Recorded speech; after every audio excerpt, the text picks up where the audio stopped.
question is the gentleman is asking if I've been rear.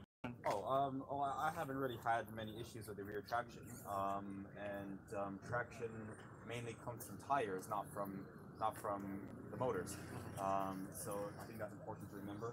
And it's impossible to compare for now because the all-wheel drive version is not available yet. But once it is, I guess we can figure out that. O sea, no sabe muy bien porque al final, de momento solo existe este modelo con tracción trasera. Dice también que no es el tema de la tracción, más bien de los neumáticos. A ver, el vehículo está equipado también con una serie de dispositivos electrónicos que hacen un control de tracción, con lo cual, salvo que uno no esté rodando sobre nieve o hielo, pues las reacciones son similares a una tracción delantera. Como tiene el arranque tan rápido. Claro, porque ahí está el control de tracción que es muy efectivo y que hace que las ruedas no patinan. Entonces, a usted no le va a cambiar nada, realmente. Any other questions? Yes. Please speak very loudly so everybody can hear. It's about the tire scissor. Yes. The difference between front and rear traction. What do you mean? Maybe it's the same tires, I think. The same tires? No, the same tire. The size? No, the size. El desgaste. Degradation. Well, we're not quite sure yet. Haven't really measured that. And in America, we rotated them regularly. That's what tire rotation is for. Directo. So if you rotate them correctly, it shouldn't be an issue. And obviously, all rear-wheel drive vehicles wear faster on the rear tires, especially electric cars. Electric cars, because of instant torque and full power at 0 miles per hour or 0 kilometers an hour, that leads to excessive wear of the rear tires. So it is important to rotate them regularly. Thanks. Can you repeat in Spanish for everybody? Al final, al nivel de desgaste, no han observado pues, desgastes excesivos en las ruedas traseras. Desgastarán primero las ruedas de atrás. O al revés de los coches de tracción delantera, que muchas veces primero cambiamos las de delantera, pues al revés. Pero no hay más problemas que eso.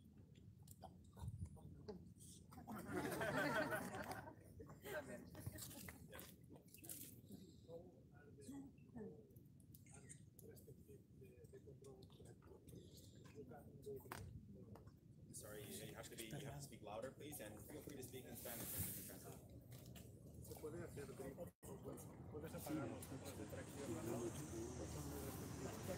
possible to take out that make drift with traction control? There's only something called slip start, which is a temporary disabling of traction control, but it's not possible to permanently disable it unless you, for example, pull out a fuse or make other internal modifications to the vehicle.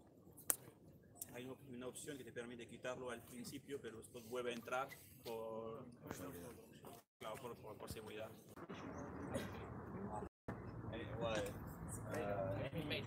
Any major issues?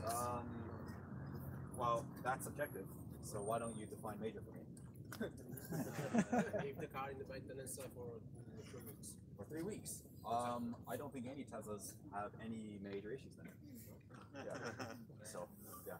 I've never heard of a Tesla in America that's been in the shop for 3 weeks. So, no, not in America. Not for major, but for slow action from them. Slow action? Not really in America. No. Yeah, we don't get that in our service centers. Yeah, I have heard plenty of issues in Europe about that, about parts and difficulty getting them. But if you define serious as over 3 weeks in the service center, I've never heard that before from anybody. Yeah. Yeah. How useful is Autopilot for highway use?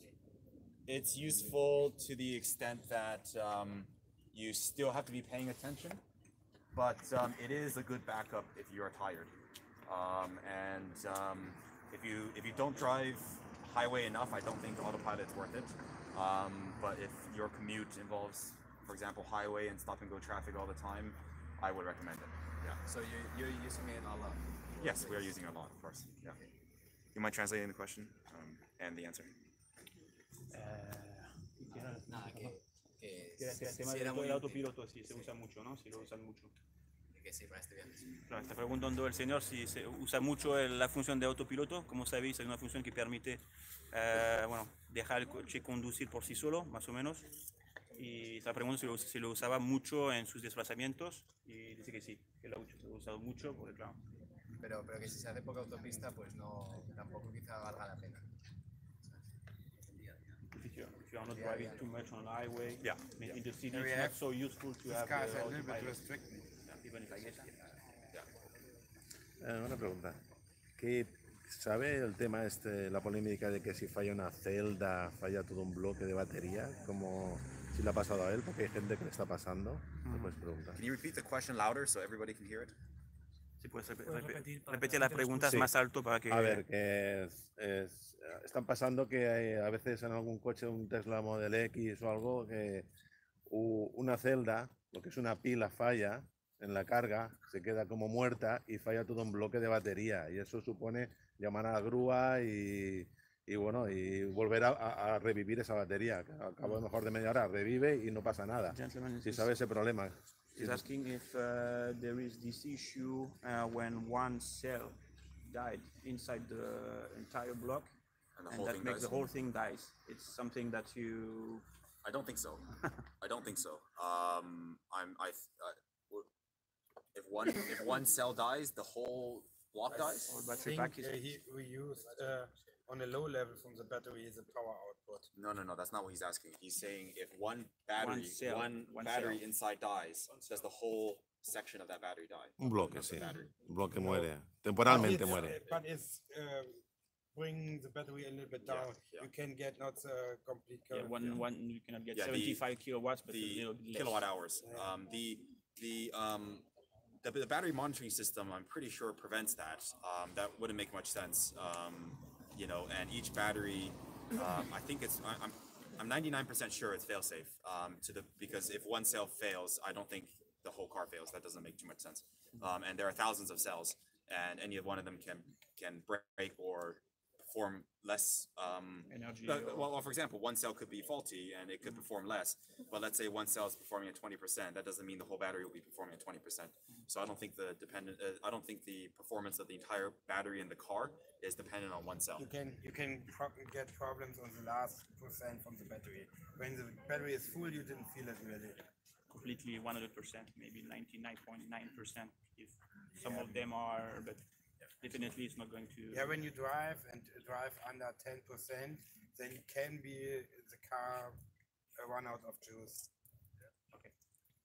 Bueno, para responder, él cree al 99,9% que eso no ocurre porque al final Tesla ha diseñado la batería pues, con seguridades que permiten que aunque una celda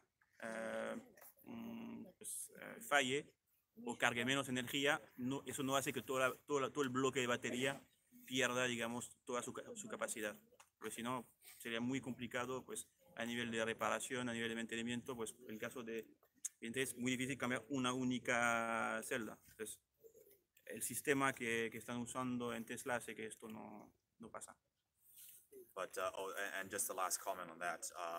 Batteries aren't wired like the old Christmas lights, where if one light goes out, the other lights go out. Batteries can bypass each other if one fails. Eso es como las luces de Navidad, de los árboles de Navidad, que si una se quema, las demás siguen funcionando. Un poco es cómo está cableado la batería en el coche. Era una pregunta que me... No, es interesante. Yeah, it's a good question. Yeah. Y otra pregunta. Se calcula... Why don't Sí, we bueno. see if anyone else has a question first, Okay. and then we'll take a question. Una por uno porque... Yeah, what's about the 500 kilometer range that you said? Yes. This is what 500 kilometer range at 120 kilometers per hour? No way. That's why I said it's a rated range. Yeah. So rated means how a government tests. They have certain standards of how they test it. So, for example, the European rating cycle is more generous than the American rating cycle, the EPA cycle, and it just depends. So at 125, and numbers aren't really fixed because nobody drives that far at the exact same speed. So it's like a gas car. Yeah. Okay, thank you. Yeah, no problem. So Okay, sorry. Can you please Sí, translate that first translate. because Sí, that's sí, sí. the most frequently asked question. Yeah. O sea, el señor está preguntando si los 500 kilómetros de autonomía ocurren conduciendo a 120 kilómetros por hora. Y responde que no, que evidentemente conduciendo a 120 en autopista podemos esperar una autonomía de 421 kilómetros más o menos. Y luego, pues, cuanto más rápido se vaya, pues evidentemente la autonomía baja drásticamente hasta pues unos 50 kilómetros si estamos conduciendo a 220 kilómetros por hora. Yes, please. Sorry. it was just to continue with that question. Sure.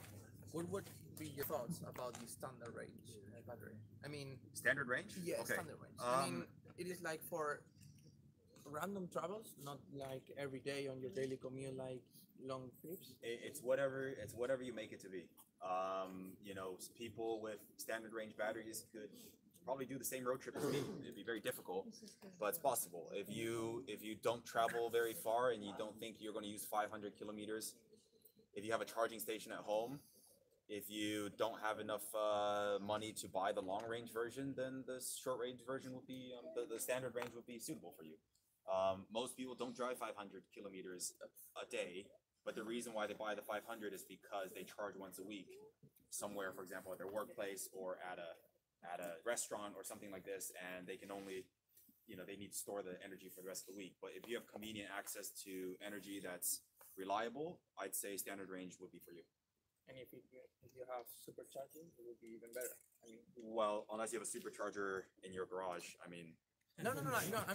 I'm talking about traveling because I mean, I Well, don't traveling think is any of us is going to travel to go to work in 300 kilometers. It's just like some special cases that you do, like for example, Barcelona, Paris, which is 1,000 kilometers. So if it would fit, like Sure, if it sure. wouldn't take that much. well, I think a lot of people have commutes of probably 40 to 50 kilometers yeah, that's one way and back another 50 kilometers, and over 5 days you would deplete your charge. So it's not, no one here has a commute of 500 kilometers. I'm saying that it depends on what you need for the week. And again, it's very subjective. And like I said, you need to determine what your charging situation is, whether that extra insurance is worth it for you. So having that extra range, you're paying for insurance, you're paying for peace of mind by having that extra battery. With superchargers, theoretically speaking, any battery size is the same as long as you can make it between the superchargers. But it's really up to you. No, the charging speeds are different. Not by much. Not by much. 10 minutes, different. 50. Not by much. 10. A very nominal amount. Yeah. So if you don't mind.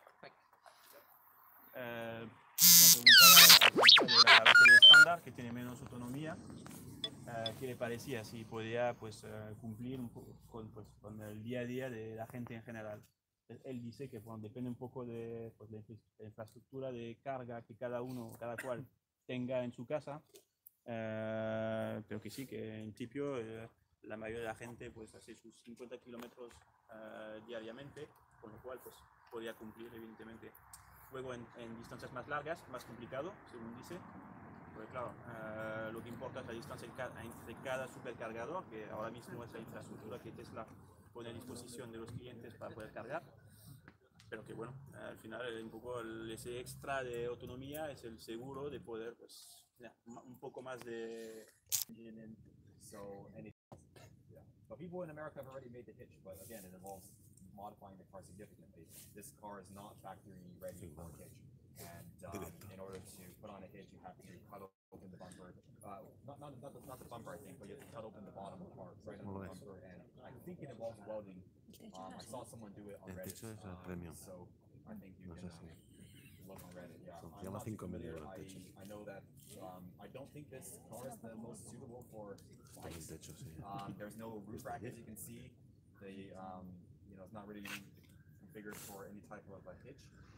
Everyone doing bikes so far has either shoved them into the trunk or has suction cup roof rails in order to put bikes on. So yeah, that's how I do on my Model S. I have bike racks on the top, but that's because there's a mount. But because it's all glass, there's no mount on it.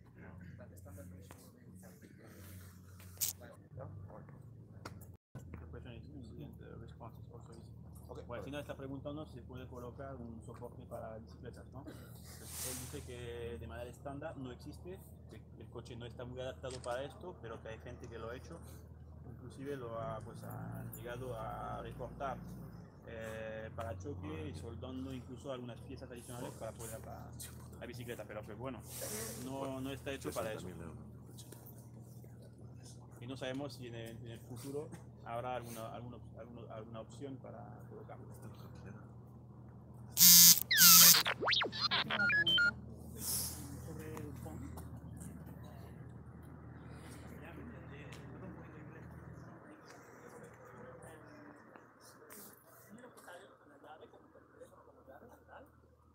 Después, si a un amigo conectas al sistema de audio para compartir por Bluetooth, para compartir audio, esa persona puede abrir el coche.